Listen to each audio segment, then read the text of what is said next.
Yeah, it's not right the way my granddad died, because he died begging for water and it was denied him, and he had a nil by mouth sign above his head.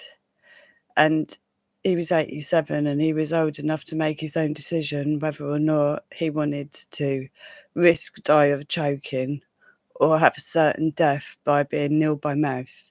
And this is what they do in hospitals all across the country, and we call that care.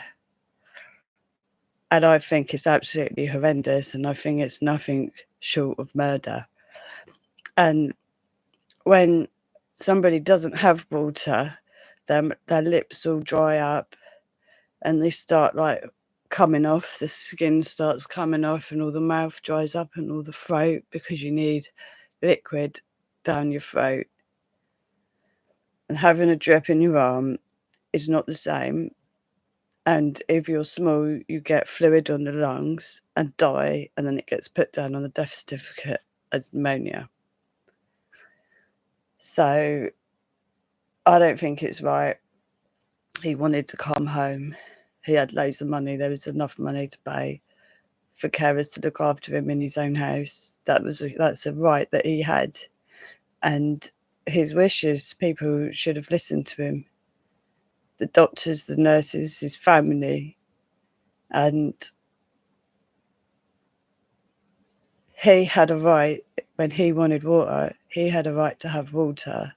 Even if that was a choke risk, even if he might have choked to death, that would have been preferable to writhing around on the bed in agony and then being given a load of painkillers, when that's not how he wanted to die. That's not how anyone wants to die.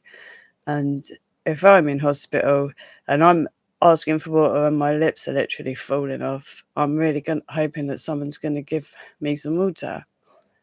No, I couldn't give him any water because I'm the mental one, aren't I? I'm the diagnosed psychotic one in the family, because no one likes what I've got to say. So I couldn't do anything. And I was being pulled off him when I was just giving him water on a cotton pad, and he was sucking the water off of the end of the cotton pad. That's how desperate he was for water. And he should have been able to say, I want a drink. And if he dies choking on it, that's his choice. He's old enough to make that choice. Because of course he died without water. Of course he did. It just takes longer and it's more painful.